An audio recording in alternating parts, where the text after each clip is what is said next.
Bienvenidos a cada uno de ustedes, buenos días. Hoy día vamos a continuar con la lectura del Evangelio según San Marcos. Ayer nos quedamos casi en la última parte del capítulo 6. Hoy día vamos a leer la última parte y vamos a arrancar con el capítulo 7 como tal. Vamos a abarcar varios versículos. Como ustedes recordarán, una de las cosas que vimos el día de ayer es el cruce de los discípulos nuevamente en la barca, pero ahora sin Jesús. Jesús pasa la noche orando y luego él camina sobre las aguas y hay un encuentro bien interesante entre los discípulos y Jesús en ese momento. Y aprendimos varias lecciones en todo ese encuentro y en la oración de Jesús también. Hoy va a cambiar un poco la dinámica porque se nos va a presentar un enfrentamiento con los religiosos de la época. Generalmente los religiosos que más se muestran en los evangelios son los fariseos. Un grupo religioso que se denominaban los apartados. Eso es lo que significa fariseo. Fariseo significa apartado. Estos apartados tienen muchas tradiciones, como las hemos ido viendo en capítulos anteriores. Hoy va a surgir un conflicto adicional a raíz de algo que van a hacer los discípulos que va a molestar a los fariseos. ¿De qué se trata? Vamos a leer la última parte del capítulo 6 para luego entrar de lleno a lo que me refiero. Veamos lo que dice la parte final donde nos quedamos, en el capítulo 6, versículo 53 en adelante. Marcos termina este capítulo diciéndonos: terminada la travesía, llegaron a la orilla y tocaron tierra en Genesaret.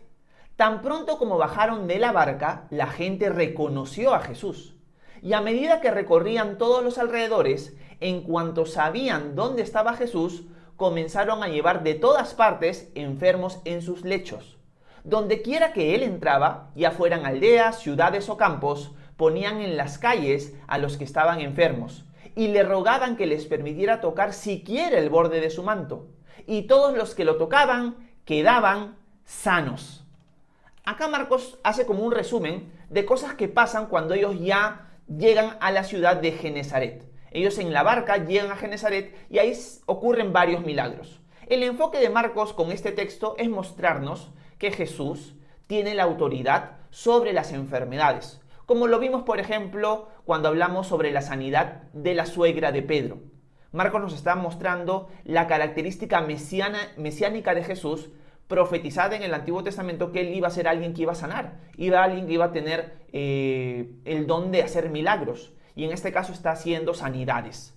Y la gente le dice: por favor, déjanos tocar siquiera el borde de tu manto. ¿Por qué dicen esto? Porque ya se ha corrido la voz de lo que sucedió con la mujer con flujo de sangre. Esta mujer que tenía flujo de sangre por 12 años y que fue sanada por tocar el manto de Jesús, esta noticia ha sido divulgada y por eso la gente le pide eso. Así que la fama de Jesús va creciendo, pero lo que Marcos está enfatizando aquí para nosotros es: la persona de Jesús tiene el poder de sanarte. Si tú tienes una enfermedad, puedes acercarte a Él. Y si es su voluntad, Él te puede sanar. Nuestro Dios hace milagros. Nuestro Señor Jesucristo lo demostró en la tierra y el día de hoy lo sigue haciendo. Los milagros, las sanidades no han cesado de parte de Él. Así que podemos acercarnos confiadamente en que si es su voluntad, Él puede sanarnos el día de hoy.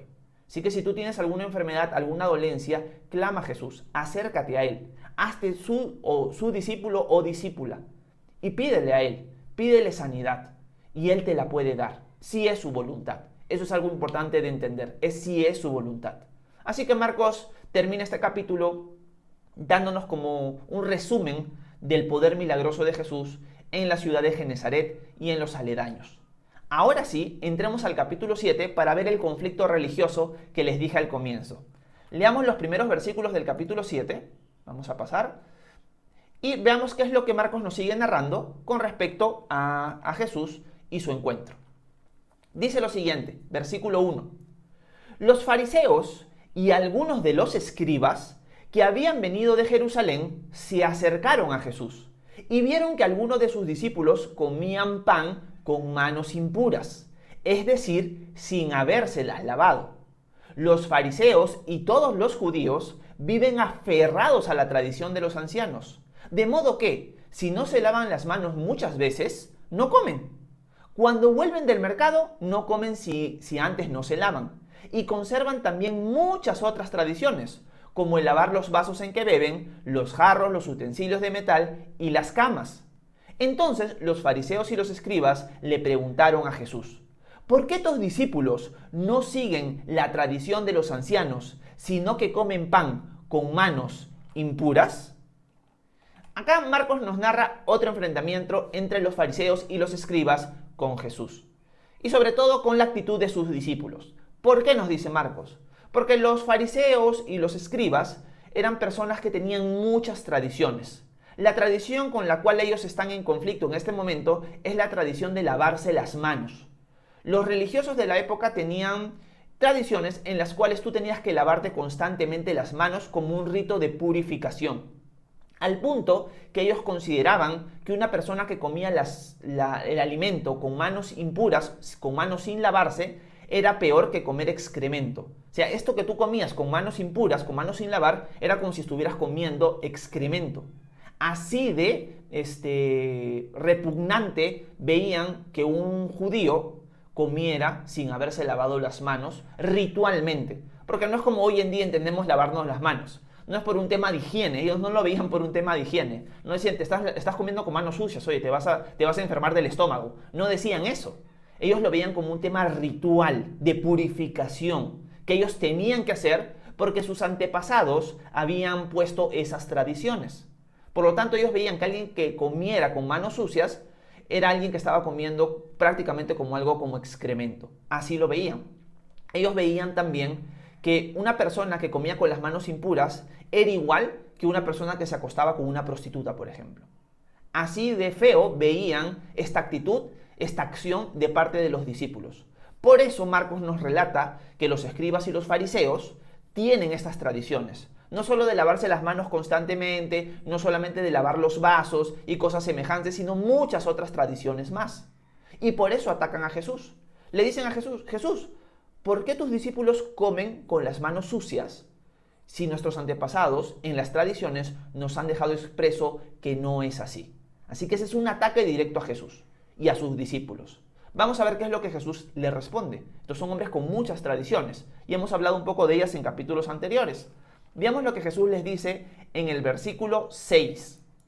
El versículo 6 dice lo siguiente: Jesús les respondió: hipócritas, bien profetizó de ustedes Isaías cuando escribió: este pueblo me honra con los labios, pero su corazón está lejos de mí. No tiene sentido que me honren si sus enseñanzas son mandamientos humanos.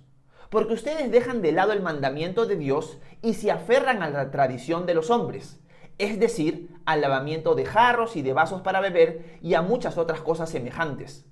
También les dijo: ¿qué bien invalidan ustedes el mandamiento de Dios para mantener su propia tradición? Porque Moisés dijo: honra a tu padre y a tu madre, y también el que maldiga al padre o a la madre morirá irremisiblemente. Pero ustedes dicen: basta que alguien diga al padre o a la madre, todo aquello con que podría ayudarte es corbán, es decir, mi ofrenda a Dios, y con eso ustedes ya no permiten que nadie ayude más a su padre o a su madre. Es así como ustedes invalidan la palabra de Dios con la tradición que se han transmitido, además de que hacen muchas otras cosas parecidas. Acá Jesús les da con palo. Los fariseos atacan a Jesús porque sus discípulos no comen con las manos purificadas ritualmente. Y Jesús les dice: bien dijo Isaías en el Antiguo Testamento, el profeta, cuando dijo: este pueblo me honra con sus labios, pero su corazón está lejos de mí. Jesús les está diciendo a ellos: ustedes quizás hacen muchas cosas externas, pero a la hora de la hora, sus acciones demuestran que su corazón está lejos de mí, que su corazón no tiene nada que ver conmigo. Ustedes son unos hombres que muestran una religiosidad superflua, o sea, por encima. Aparentemente, externamente son muy piadosos, muy religiosos, hacen oraciones públicas, cuando ayunan muestran su cara de dolor por las plazas, cuando dan dinero al pobre lo hacen para que todos lo vean. O sea, su piedad es una piedad externa. Sus labios constantemente tocan mi nombre, tocan el nombre de Dios, pero su corazón realmente está lejos de mí. Son unos hipócritas, les dice Jesús. Y la palabra hipócrita lo que significa es alguien que tiene una máscara. Tienen una máscara de ser muy piadosos, pero realmente, en el fondo, son gente muerta espiritualmente. Y eso sucede hoy día a montón, a gran cantidad. Hoy en día abundan esas personas. Personas que pueden llenar las iglesias, sea iglesias históricas, sea iglesias evangélicas, sea cualquier tipo de iglesia.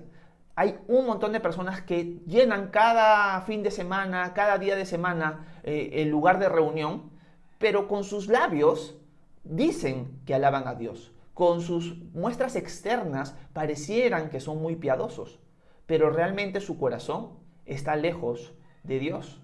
Y acá viene una meditación y una pregunta para nosotros. ¿Somos nosotros esas personas? ¿Eres tú esa persona que constantemente estás tocando el nombre de Dios, que hablas de Dios, que dices, oh, yo sí amo a Dios y yo lo sirvo, yo lo sigo, yo voy a la iglesia todos los domingos, todos los sábados? Pero tu corazón realmente está lejos de Él. Realmente no quieres pasar tiempo íntimo con Él. No pasas tiempo en oración, no pasas tiempo leyendo la palabra de Dios a solas con Él, tratando de conocerlo más, de entenderlo, de obedecer lo que Él te manda. No le pides a Él que cambie tu corazón cada día más. No entiendes que eres pecador o pecadora y que necesitas crecer en la gracia de Dios, que necesitas parecerte más a Jesús. No te examinas tú constantemente dándote cuenta, aún hay mucho camino por recorrer, aún me falta mucho para ser más como Jesús. ¿Esa es tu actitud? ¿O tu actitud es la de que, yo voy a la iglesia, yo voy a la iglesia? Uy, pero chismeo de la otra persona, rajo, hablo mal de otras personas, mi actitud es una actitud mentirosa, mi actitud es una actitud hipócrita, me creo superior al resto. Si esa es la actitud que tú tienes, tu religión no vale nada. Tu manifestación externa, el hecho de que tú vayas a la iglesia, no sirve para nada si tu corazón está lejos de Dios. Una de las cosas que tenemos que tener claro, y es una exhortación que Jesús nos hace, o les hace a los religiosos en este momento, es que ir a la iglesia no te salva. Eso es algo que tiene que quedar claro en cada uno de nosotros. Ir a la iglesia no te salva. Te salva a ti Jesús. Te salva a ti el hecho de que tú hayas depositado tu fe en la persona de Jesús para tu salvación. Que hayas reconocido que eres pecador, que eres pecadora, que no te puedes salvar por tu cuenta, que si te mueres hoy, por tu cuenta, si te mueres hoy, no vas a ir al cielo. Porque eres pecador, eres pecadora. Mereces el castigo porque eres culpable al igual que yo. Tú y yo somos culpables. Pero si no entiendes eso, y entiendes y piensas que por tus buenas obras te vas a salvar y que por ir a la iglesia te vas a salvar, estás cayendo en lo mismo que los fariseos. Eres un fariseo, eres una farisea. Nuestra salvación no la obtenemos nosotros por nuestras buenas obras o porque somos lo máximo o porque somos mejor que el resto. Para nada, somos igual que el resto, somos igual de pecadores que el resto. Pero Jesús nos amó tanto que vino a este mundo, tomó forma de hombre y se sacrificó para salvarnos a nosotros. Y cuando tú te arrepientes y te das cuenta de esa realidad y te vuelves a Jesús y dices, a partir de ahora, Señor, tú vas a ser mi Dios, tú vas a ser mi Salvador, moldéame, duela lo que duela, a tu imagen. Y de ese momento que tú tomas esa decisión de seguir a Cristo y de hacerlo a Él tu Dios y Salvador, en ese momento tú eres salvo, tú eres salva. En ese momento tú tienes vida eterna. Y en ese momento Dios va a empezar a hacer una obra en ti que te va a convertir cada día más a la imagen de Jesús. Pero si tú tienes la actitud de los religiosos, eso nunca va a pasar. Por más que vayas todas las semanas a la iglesia, por más que abras la Biblia y la leas religiosamente, por más que repitas oraciones y oraciones y oraciones, de nada te va a servir eso si tu corazón está lejos de Dios. Y para acercarte a Dios, tienes que reconocer que lo necesitas. Si para acercarte a Dios tienes que reconocer que eres indigno, que eres indigna y que lo necesitas a Él. Los religiosos no creían eso. Los religiosos que creían que ellos eran dignos, que ellos eran mejor que el resto. Al punto que si ellos veían a un no judío por las calles, ellos se alejaban lo más posible. Ellos no querían que ni siquiera la sombra de un no judío los tocara. A ese punto habían llegado los religiosos de la época. Y ahora atacan a los discípulos de Jesús porque no siguen una tradición. Esto es algo que ni siquiera está en la palabra de Dios. Esto es una tradición que ellos habían inventado. Y ahora atacan a Jesús con eso. Jesús lo dice. Bien dijo Isaías. Ustedes con los labios me honran, pero su corazón está lejos de mí. Ustedes invalidan el mandamiento de Dios con sus tradiciones. Acá viene otra cosa que tenemos que meditar esta mañana. Hoy en día, lamentablemente, se han levantado muchas tradiciones que no solamente la gente piensa que son igual a la palabra de Dios, que ya hemos hablado eso en capítulos anteriores, sino tradiciones que invalidan el mandamiento de Dios. Ese es el mandamiento de Dios y la tradición lo chanca, lo aplasta, lo derriba. Y Jesús da un ejemplo. ¿Cuál es el ejemplo que Jesús da? Que los religiosos, bien vivos ellos, decían lo siguiente. Imaginemos que yo soy un hijo y tengo mis padres y yo quiero apoyarlos económicamente. Pero les digo a los religiosos, miren, esto quizás lo voy a usar para apoyar a mis padres, para honrarlos a ellos, pero también quiero darle una ofrenda a Dios. ¿Qué iban a decir los religiosos? No, tranquilo, dale la ofrenda a Dios y con eso ya queda invalidado el hecho que tú le des a tus padres. Ya no es necesario que tú le des a tus padres porque lo estás dando al templo, porque lo estás dando a Dios. Por lo tanto, ya no es necesario que le des a tus padres. Danos todo eso, eso va a ser tu corbán, eso va a ser tu ofrenda a Dios. Ya no es necesario que le des a tus papás. Mejor es que lo des a Dios. Jesús dice, con eso, con esa tradición tonta, ustedes están invalidando la palabra de Dios. Porque algo que sí está expreso en la palabra de Dios es que tú debes honrar a tu padre y a tu madre. Y honrar significa no solamente darle respeto, sino apoyarlo económicamente. Pero ustedes con sus tradiciones están invalidando el mandamiento de Dios. Y acá vienen varios principios importantes para nosotros esta mañana. Primer principio, todas las cosas que nosotros tenemos que creer con respecto a nuestra fe, con respecto a lo que agrada a Dios o desagrada a Dios, tiene que estar fundamentado en las Escrituras, tiene que estar fundamentado en la Biblia, en el Antiguo y en el Nuevo Testamento, desde Génesis hasta Apocalipsis. Si se levantan tradiciones dentro de la iglesia cristiana que son contrarias a la palabra de Dios, nuestra responsabilidad es eliminarlas por completo. Creo que el internet se me ha ido un momentito, ya volvió el internet. Vuelvo a repetirlo porque creo que se desconectó por un momento el internet. El principio es el siguiente. Nuestras tradiciones tienen que ser filtradas por la palabra de Dios. Si mi tradición está yendo en contra de lo que la palabra de Dios dice, yo tengo que desechar esa tradición. No todas las tradiciones son malas, pero todas las tengo que filtrar, todas las tengo que sopesar con la palabra de Dios. Si yo tengo una tradición que está negando, está invalidando lo que Dios ha dicho que es bueno, yo tengo que dejar esa tradición detrás. Hay lamentablemente muchos grupos cristianos que han caído en un montón de tradiciones y lo han puesto al mismo nivel de la palabra de Dios. Las tradiciones no son igual, no tienen el mismo peso que la palabra de Dios, por más tradición cristiana que sea.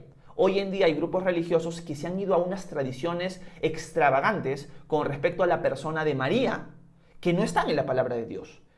Imagínense, vamos leyendo ya 7 capítulos de Marcos. Y prácticamente en estos 7 capítulos María ha aparecido muy poquito. María, como lo dice el libro de Lucas, es una persona que tú tienes que honrar porque fue la persona que Dios eligió para que viniera Dios a la tierra. Pero hasta ahí no más. Pero lamentablemente se han levantado tradiciones que han exaltado y que han creado cosas, o han dicho o enseñado cosas que van contrario a la palabra de Dios. Como que María ascendió al cielo prácticamente como Jesús. Eso se conoce como la Asunción de María. Esas son tradiciones que no están en la palabra de Dios y que enseñan algo contrario a la palabra de Dios. Y así hay un montón. Estoy tomando un ejemplo de una tradición cristiana, que es la católica romana. Pero así hay un montón de tradiciones dentro de la iglesia que con estas tradiciones se invalida la palabra de Dios. ¿Qué tenemos que hacer nosotros? Conocer muy bien lo que la palabra de Dios dice para poder darnos cuenta y poder desechar esas tradiciones. Pero si no somos personas entendidas en la palabra de Dios, eso no se va a poder dar. Por eso es que hay un principio muy bueno que la iglesia protestante en el transcurso de la historia desarrolló, que se conoce como la sola escritura. La sola escritura no significa que solo importa la Biblia. No es eso. La sola escritura indica que nuestra regla infalible de fe es la escritura misma. Y es lo que Jesús está diciendo aquí. Ustedes se han llenado de tradiciones, pero con sus tradiciones invalidan la palabra de Dios. Por lo tanto, todo lo tenemos que filtrar por la palabra de Dios. Para terminar, vamos a leer la última parte porque los discípulos no entienden muy bien todo lo que está pasando aquí. O sea, lo que Jesús está hablando, los discípulos aún no lo entienden muy bien. Así que ellos le van a preguntar y Jesús les va a responder. Y con eso terminamos esta mañana. Versículo, déjenme ver dónde estamos. Versículo 14.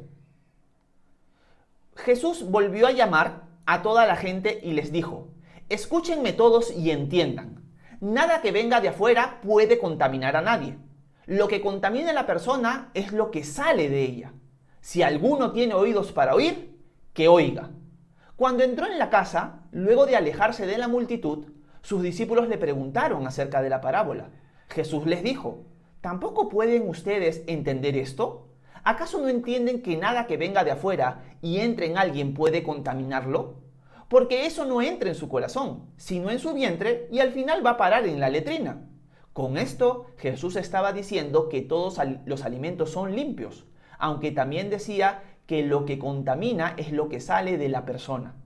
Porque de adentro del corazón humano salen los malos pensamientos, la inmoralidad sexual, los robos, los homicidios, los adulterios, las avaricias, las maldades, el engaño, la lujuria, la envidia, la calumnia, la soberbia y la insensatez. Todos estos males vienen de adentro y contaminan a la persona. Acá Jesús dice, miren muchachos, lo que contamina al hombre no es lo que entra al hombre, sino lo que sale del hombre. Los discípulos no entienden muy bien y Jesús les explica. Al final, el hecho de que tú te laves o no las manos para comer un pan, por ejemplo, eso no te va a contaminar espiritualmente, pero sí te va a contaminar a ti toda esa maldad que hay en tu corazón. Envidias, calumnias, malos pensamientos, lujurias, todo ese tipo de cosas, eso es lo que contamina al hombre. No lo que entra al hombre, sino lo que sale del hombre. Y el único que puede cambiar eso en nuestro corazón, porque todo lo que Jesús narra ahí está en nuestro corazón. Ojo, no crean ustedes, ay, mira qué feos esas descripciones que Jesús ha dado. No, cada uno de nosotros tiene algo de eso en su corazón. El único que puede borrar, arrancar eso de nuestro corazón es Jesús. Cuando nosotros decidimos seguir a Jesús, Él se va a encargar de hacer una purificación de adentro hacia afuera. Es un proceso y es un proceso doloroso. Pero primero tenemos que reconocer que nosotros tenemos, que nuestro corazón contiene esas cosas, para poder acercarnos a Jesús y decirle, Señor, tócame, sáname, límpiame, voy a seguirte, quiero esa vida eterna que tú me das, quiero ese perdón que tú me das, ayúdame a ser cada día más como tú, ayúdame a que me tropiece, tú me ayudes a levantarme y seguir adelante, y tú ándame purificando ese corazón de piedra que yo tengo, conviértelo en un corazón de carne y arranca todas estas descripciones que mi corazón en cierto sentido tiene. Te pido ayuda, por favor, y el Señor se va a encargar de hacerlo. Así que eso es algo que tenemos que tener presente esta mañana.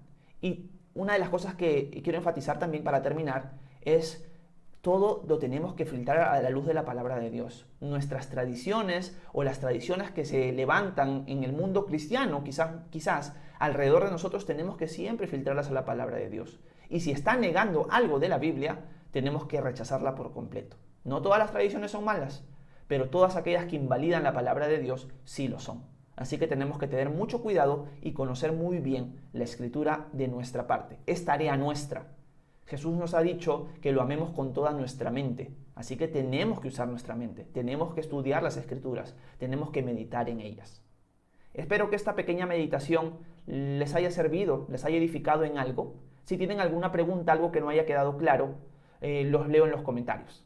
Que Dios los bendiga a todos.